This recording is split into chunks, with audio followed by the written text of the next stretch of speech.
Hello students, I am Professor Reshma Shinde. Welcomes you in our new semester. So students, in a fourth semester, we have one subject that is MKT 246, which is on input marketing management. So in this subject, you are going to learn in detail about the marketing of different inputs which are required for agriculture. So in today's session, we are going to discuss on what is a input marketing, what is a agricultural input. So this is our introductory lecture in which we are going to discuss in detail about what is meant by agriculture inputs and what are those inputs. So first one, the definition of agricultural inputs. So agriculture inputs, it is defined as those resource or resource services which are used in cultivating the crop or doing the farming activity called as agriculture inputs. So agriculture inputs are resources as well as services which used for cultivating of crops or doing a farming activity called as agriculture inputs. So we can say all the inputs, it may be the resource, it may be the services which is useful for agriculture or which going to be the raw material or going to be the raw inputs which going to be processed is called as agriculture inputs. So inputs which are required for agriculture is agriculture inputs. Okay, so the examples of agriculture inputs are seed, fertilizers, chemicals, machinery. These are the resource inputs, and these services like credit supply, supplying of credit from different credit societies or consultancy services, those are the service inputs. Then next one is, our subject is input marketing management. So next we'll discuss on what is meant by marketing management. So marketing management is a process of applying managerial process to the marketing functions of a firm. So marketing management means applying the principles of management in a marketing. So means there is a proper planning of market, there is a market research, there will be the analysis of competitors in the market, and then applying these principles in marketing is called a marketing management. So marketing management process includes analyzing marketing opportunity. So it is a process, marketing management, it is a process of which has different stages. So first stage is analyzing marketing opportunities. So first they have to analyze what are the opportunities they have in a market, then selecting a target market, then developing the marketing mix and managing the marketing efforts. So first one is analyzing the opportunities, means we can say this one is marketing research. Then targeting markets means which have the target market. Then developing the marketing mix means identifying or developing the product, price, place and promotion for your product, and managing the marketing efforts. So managing the efforts required for the marketing. Then scope of agri input marketing. So first one is production management. So in where there is a scope in agriculture input marketing, so first one is production. So any production activity, it may be in agriculture or from not agriculture. So production cannot be done without the inputs. So inputs management or inputs marketing management has a huge scope in production management. So every production activity they require the inputs. Inputs may be the main, it may be the machineries, it may be the money, or it may be the management. But in agriculture, they are the inputs. In a service, we can differentiate in as a service or resources. So production management has a huge scope in a input agriculture input management. Then input management, in a input management there is a huge scope. There are different types of input. it may be the seeds, it may be the fertilizers, it may be the agrochemicals, it may be the services. So they have the huge scope in which the input marketing plays an important role. Then marketing management. So in a marketing management, normally we talk about marketing means selling of a product, but always not a final product or processed product means the marketing. The marketing has a two parts. First one is input marketing and second one is output marketing. So input marketing and output marketing. So marketing management cannot be complete without the input marketing. So input marketing has a good scope in a agriculture input marketing. The next point, that is importance of agriculture input marketing. So availability at the first importance is availability at reasonable price. So agriculture inputs are available in reasonable price. That is the first importance, which is get in a reasonable price, because the agriculture inputs are mostly useful for the agriculture, and on the so many inputs there are different subsidies which provided by the government. That subsidy may be directly to the farmers or given to the producer of or supplier of the agriculture inputs.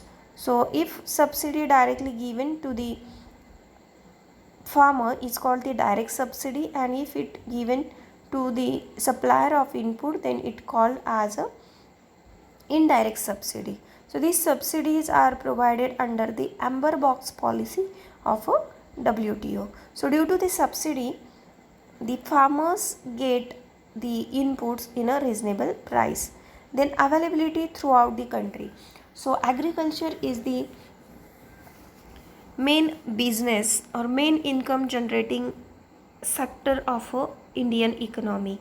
So Indian agriculture, or in every state the farmers are available, and major parts of population they are engaged in a agriculture sector. So we can say that near approximate 65% of Indian population which is depend on agriculture. So there is a dependence of agriculture is more. So the every time suppliers try to get connected with the farmers, so they try to make availability of the inputs throughout the country. Then availability at a proper time. So the suppliers they have a proper plan. They know that in a rabi or in a kharif season farmers require which types of seeds, how much of quantity fertilizers they are demanding. So everything they have in their mind, and on the basis of that they try to make available that input at a proper time or at a required time. So if inputs are not getting at a proper time, then there is no use of that inputs. So every supplier they try to provide a input at a proper time or at a required time. Then increase in international trade. So now the export of agriculture product is increasing. So India is exporting so many products, so many agriculture products to the foreign country.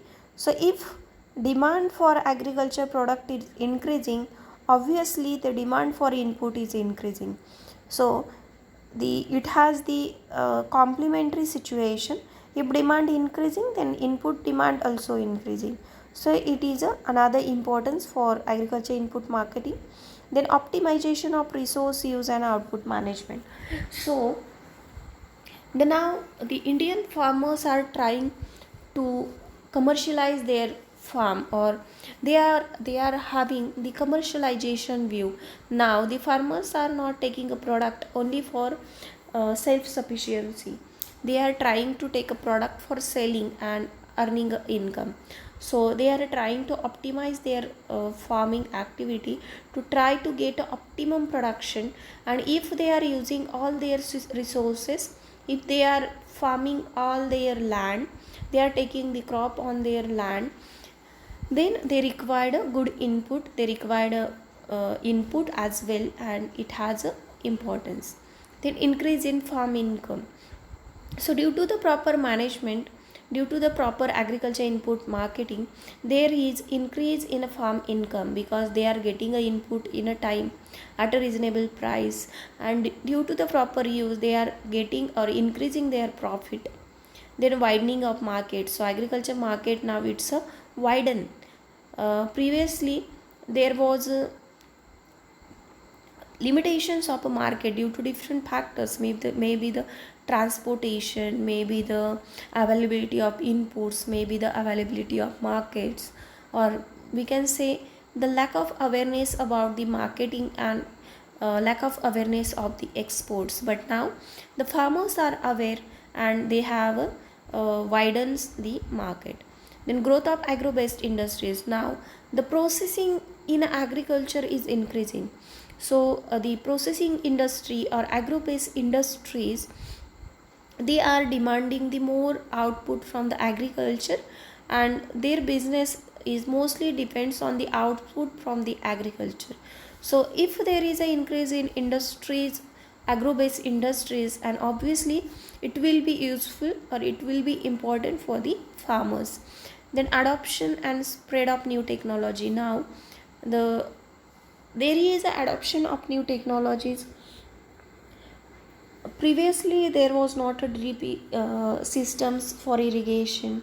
Even farmers were not using the harvesters which we are using in the wheat harvesting or even sugar cane. So there is a use of technologies, they are using the technologies. So it will useful, it is giving a more benefit to the farmers.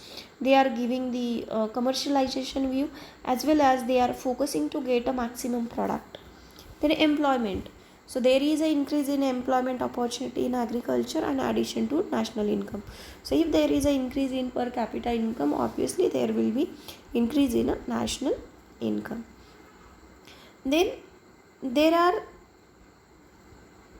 some problems. There are some problems in agriculture input marketing. So first one is lack of knowledge. So many farmers, they are residing in a remote area. They are not educated or they are not connected with the world. So they are having a lack of knowledge, means they do not have a proper knowledge about the new crops. They do not aware about the new varieties coming in the market.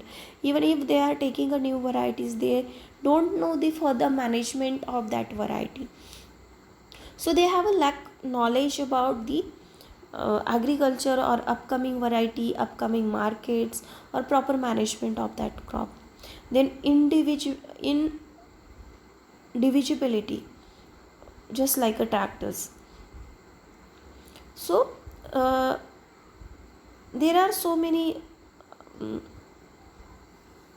factors which are individuality. Suppose there is a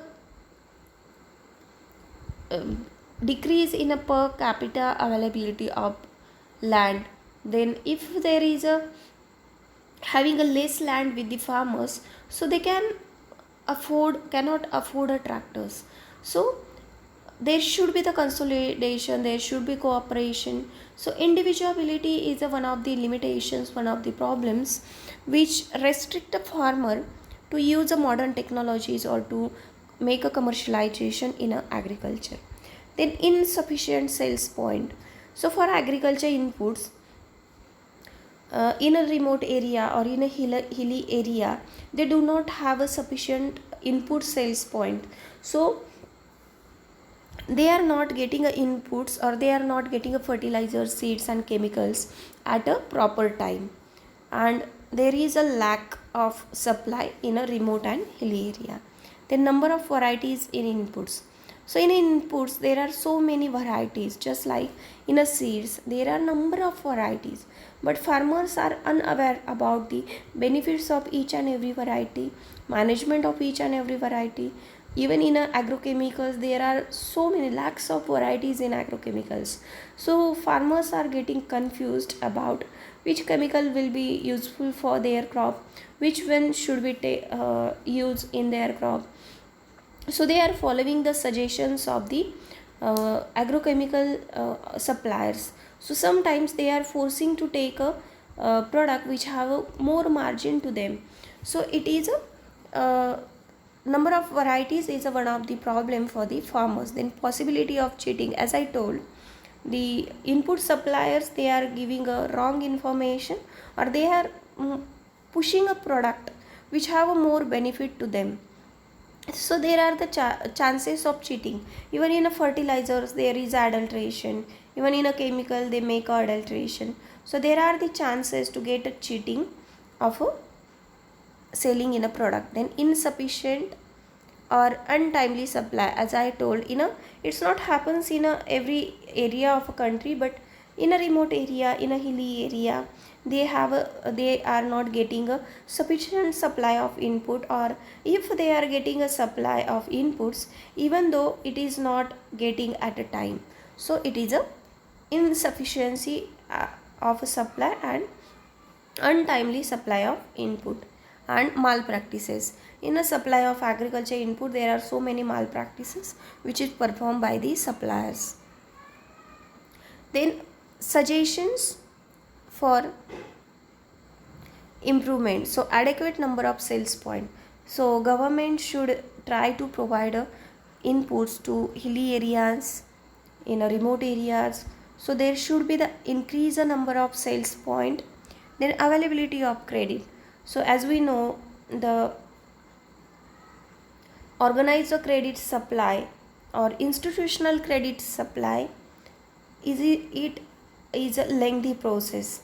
Even it is available in a low interest rate, but the process is complicated and farmers get frustrated. So they prefer to take a non-institutional credit. So it increase the interest rate and farmers are under the pressure of interest. So credit should be make available at a time and with a easy process. And then liberal licensing. So getting license in agriculture input supply is also lengthy process. So it should be liberal, it should be some easy, and it should be easily get the license for input supply. The control of prices. So government should keep a control on a prices. The suppliers of input, they having the malpractices, they charging a extra. So there should be control of the control of the government on the prices. Then testing laboratories. So there should be increase the number of testing laboratories of agriculture input. And if there is an increase in number of testing laboratories, so government should the farmers can test inputs, they can test fertilizers, agrochemicals, are they are providing without adulteration or it is adulterated. So there should be increase in testing laboratories. Then extension services and availability in small units or packs. So number of farmers in agriculture in India, they are having a small holding. So and the if availability of inputs are in a big package, then there will be the wastage of the inputs, and obviously it will increase the cost of the farmers. So the supplier or the manufacturer should supply a product in a small units, in a small packet.